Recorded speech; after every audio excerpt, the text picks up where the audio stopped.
The emergency session of the Galactic Council had been called with unprecedented urgency.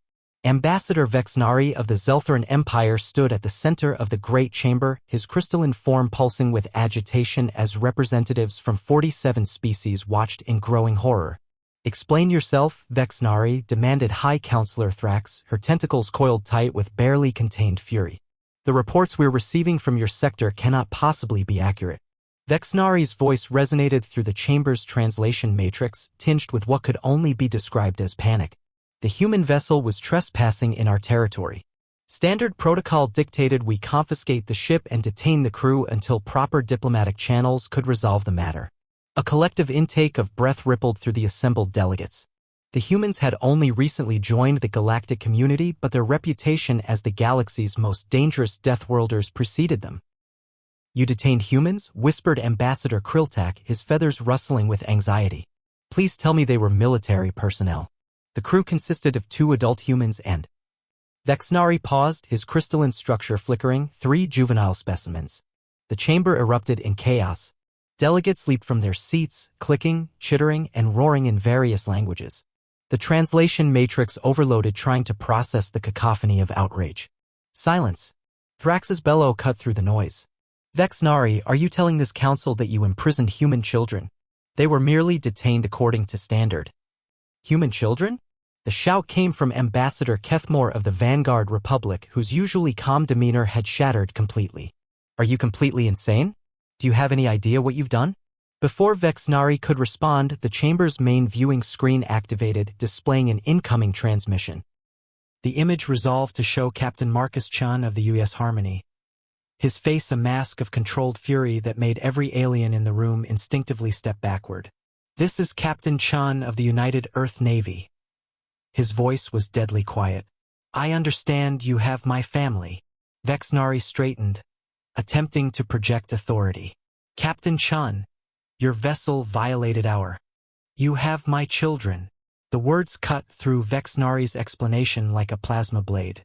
"My daughter Emma is 8 years old. My son Tommy is 6. You took my children from their parents and put them in a cage." The temperature in the chamber seemed to drop several degrees. Every delegate who had encountered humans before began backing away from Vexnari, as if he carried a plague. "The detention was conducted according to galactic law." Vexnari began. "There is no law," Captain Chun interrupted, "in any civilized galaxy that justifies caging children. But since you clearly need education on human behavioral patterns, let me enlighten you." The screen split to show tactical displays. Dozens of human vessels were converging on Zeltharan space from multiple vectors. These weren't just any ships, they bore the markings of Earth's most elite military units. "That's the 3rd Fleet," Admiral Korseth gasped, recognizing the formations. "And the 5th.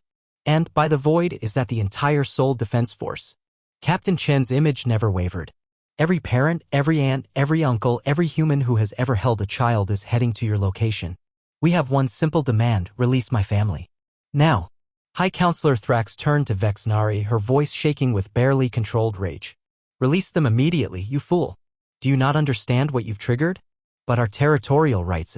There are no territorial rights when you cage human offspring." Thrax roared. "Every species in this galaxy knows the first rule of dealing with Deathworlders: never, ever threaten their young." Ambassador Kriltak pulled up tactical analyses on his personal display, his feathers now standing completely on end. "The humans have mobilized 60% of their military in less than 6 hours. They're not coming to negotiate, Vexnari. They're coming to retrieve their children, and they will glass your entire system if necessary. But surely they wouldn't risk galactic war over 3 juveniles." "3 children!" The entire council screamed in unison. Vexnari finally seemed to grasp the magnitude of his error as reports flooded in of human battle groups entering Zeltharan space, broadcasting a single message on all frequencies: return the children unharmed or face extinction. Within the hour, young Emma and Tommy Chin were safely aboard their father's ship, clutching stuffed animals and completely unaware that their brief detention had nearly triggered the first interspecies war in galactic history. The Zeltharan Empire issued a formal apology and established new protocols. When dealing with humans, the safety of their young takes precedence over all other considerations. Because in a galaxy full of dangerous species, none were more terrifying than human parents.